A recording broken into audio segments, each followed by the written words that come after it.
Chaque semaine, je fais ce que j'appelle ma revue de presse. Je regarde ce qui se passe dans plusieurs pays, à savoir Suisse, France, Angleterre, Espagne, Allemagne, Belgique, États-Unis, de temps en temps l'Australie. Et cela me donne une vision vraiment beaucoup plus large de ce qui est en train de se produire en Europe. Ce qu'il apparaît, c'est que nous sommes en plein dilemme orwellien, Minority Report et Agenda 2030. Alors, je vais prendre le cas de l'Espagne. Ça m'a choqué ce que j'ai lu aujourd'hui. Donc nous sommes le lundi 24 février. L'Espagne a changé tout un tas de lois concernant les animaux domestiques, vos mascottes. Et donc, les vétérinaires n'ont plus le droit de soigner les animaux qui ne sont pas pucés, à savoir les chiens, les chats, les lapins, les chevaux. Il faut que les oiseaux portent une bague pour qu'on les soigne. Et là où ça devient dramatique, c'est qu'en plus, si votre animal souffre d'une infection, les vétérinaires ne sont plus autorisés à leur donner, à leur prescrire des antibiotiques. Ils doivent d'abord faire une prise de sang en antibiogramme, donc des analyses. Ça prend du temps, ça augmente des coûts, et votre mascotte, eh bien, elle risque d'y passer. Autre point qui est mis en place, tous les gens qui ont un animal doivent prendre maintenant une responsabilité civile. En fait, avoir un chien va vous coûter maintenant 1 400 € par année. Donc les gens vont s'en débarrasser parce qu'ils n'auront pas les moyens de payer. Ça va augmenter, la non-sociabilité des gens. Je pense à toutes les personnes âgées qui ont un petit chien, qui sortent le promener pour avoir un contact humain. Elles ne pourront plus le faire parce qu'elles ne pourront pas payer. Rendez-vous compte, une retraite en Espagne, c'est de l'ordre de 500 €. 500 €, si vous devez payer 1 400 par année pour votre animal, c'est 3 mois durant lesquels vous n'aurez pas à manger. Donc, c'est fini. Ils ont sorti 2 autres lois. Donc, concernant les véhicules, vous savez qu'en Espagne, c'était très particulier. Vous deviez avoir 2 triangles de panne dans votre voiture pour en mettre un derrière le véhicule en cas de panne et un devant en cas de panne, ce qui est une aberration totale. Mais bon, c'est l'Espagne. L'idée y étant que certains petits copains de la Direction Générale du Trafic, la DGT, puissent se fourrer les poches en vendant des triangles. Puis, ils ont fait la même chose avec les gilets de couleur que vous deviez avoir dans le véhicule. Et maintenant, vous devez avoir une lampe qui va se déclencher en cas d'accident, qui va être reliée par téléphone à des serveurs pour donner votre position, etc., comme si on ne pouvait pas le faire avec le smartphone. Donc vous serez obligé d'avoir ça. Résultat, vous devez payer en abonnement, qui est inclus lors de l'achat de l'appareil, environ 50 à 60 €, pour ne pas l'utiliser. Or, c'est dans la loi. Encore une combine pour rapporter du pognon aux entreprises de télécom, pour rapporter du pognon aux petits copains qui vendent les modèles, parce que ces modèles doivent être homologués, attention.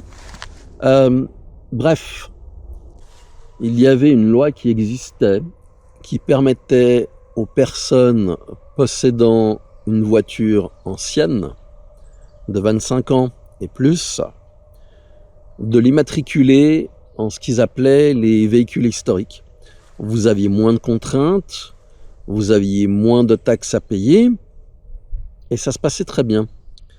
Il y a quelques années en arrière, ils ont décidé d'étendre la durée pour pouvoir immatriculer la voiture en véhicule historique de 25 ans à 30 ans. Et maintenant, en février 2025, la loi a été modifiée, enfin une nouvelle loi, un nouveau chapitre, appelez ça comme vous voulez, a été fait. Et les gens qui immatriculent leur voiture en véhicule historique ne peuvent pas l'utiliser durant 70% de l'année. C'est-à-dire que vous avez droit à un certain nombre de jours durant lesquels vous avez le droit de conduire votre voiture, et pas plus. Tout ça, ça va être contrôlé avec toutes les caméras qui ont été mises en place de tous les côtés, dont je vous avais parlé aussi de ce qui était en train de se produire, de manière à vérifier que vous n'excédiez pas le nombre de jours. Et s'il y a un doute, c'est à vous de prouver que le nombre de jours de conduite n'a pas été excédé. Donc vous êtes coupable, par définition, avec une amende à la clé. Ce qui est pas mal. Si votre contrôle technique est échu et que les caméras le détectent, une amende à nouveau.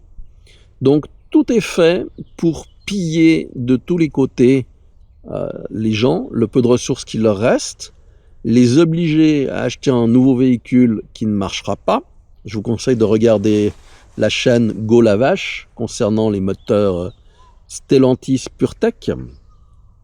Et ça devient complètement fou. Ça devient complètement fou de tous les côtés. J'oubliais 2 points importants concernant l'Espagne et les vétérinaires. Les vétérinaires doivent maintenant saisir dans une base de données via un site internet l'animal qui est soigné, son numéro de chip et quel traitement il donne, quel antibiotique il préconise, les résultats des analyses. On rajoute des couches administratives qui ne servent à rien. C'est soi-disant pour le bien-être des animaux.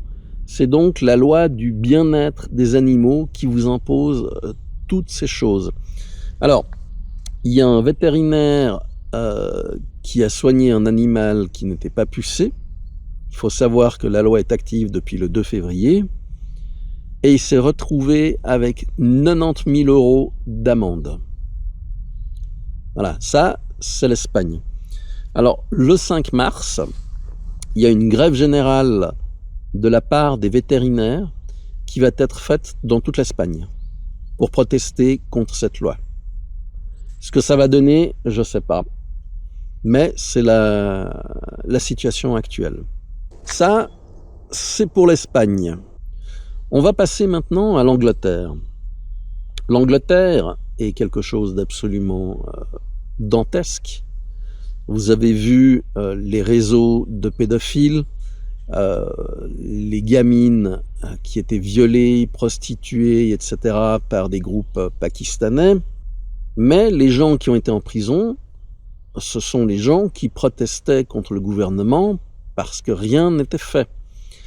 En Angleterre, en l'espace d'une année, il y a eu 3000 arrestations au minimum de gens qui ont commenté sur les réseaux sociaux au sujet de la situation dramatique concernant les Suédois qui envahissent l'Angleterre via le tunnel de la Manche, ferry et autres, dans des camions. Ces gens-là ont pris des amendes, ont pris de la prison, leur vie est plus ou moins détruite, mais ça continue. Donc l'Angleterre, ils appliquent un certain schéma qui maintenant, écoutez bien ça, a été repris en Allemagne. En Allemagne, les réseaux sociaux sont surveillés de manière drastique. Ils ont engagé pléthore de nouveaux fonctionnaires pour analyser, sanctionner Ils envoient des troupes d'élite, des policiers d'élite type GIGN, RAID et autres, pour cueillir les gens qui font des commentaires racistes, insultants. Ça va même plus loin que ça. Ils ont le droit de venir chez vous, saisir les téléphones, ils peuvent vous les prendre n'importe quand dans la rue. Et je vous mettrai un petit extrait d'une émission qui s'appelle 60 Minuten, où vous avez trois fragiles, ouais, c'est le terme qui convient, qui sont taillés comme des crayons. Ces gens-là rigolent parce qu'on saisit les téléphones des gens, que les gens sont choqués, mais ils sont très fiers d'être dans la justice et d'appliquer ces lois et ces normes. How do people react when you take their phones from them? They are shocked. So we are here with crimes of talking, posting on internet. They say, no, that's my free speech. And we say, no, yeah, free speech as well, but it is also has its limits. German law prohibits any speech deemed insulting. Is it a crime to insult somebody in public? Yes. Yes, it is. And it's a crime to insult them online as well? Yes. The fine could be even higher. If somebody posts something that's not true, Who gets to decide truth? and then somebody else reposts it or likes it, are they committing a crime? Yeah, in the case of reposting, it is a crime. Confiscate that. It's a kind of punishment if you lose your smartphone. It's even worse than the fine you have to pay. Because your whole life is typically on your phone now. They're excited by the idea that they can have such an impact on someone's life. 3,750 euros. Wow. It's not a parking ticket. Yeah, not a parking ticket. You know, this feels like the surveillance that Germany conducted 80 years ago. How do you respond to that? There is no surveillance. There's no surveillance. Just a moment ago, we were talking about how they're bringing an entire task force of specialist software developers to conduct surveillance. There is no surveillance. Free speech needs boundaries. Without boundaries, a very small group of people can rely on endless freedom to say anything that they want, while everyone else is scared and intimidated. Do you not think that this is what is scaring and intimidating the masses? So let me get this straight. So in order to protect the masses from a very small number of very annoying, loud, eccentric, noisy people, you therefore police the masses. Already half of the internet users in Germany are afraid to express their political opinion, and they rarely participate in public debates online anymore. Half of the internet users. Why would you participate in the debate if there's a potential you're going to get fined and imprisoned? Launching all these investigations, you're finding people, sometimes putting them in jail. Does it make a difference if it's a World Wide Web and there's a lot of hate out there? I would say yes, because what's the option? The option is to say we don't do anything.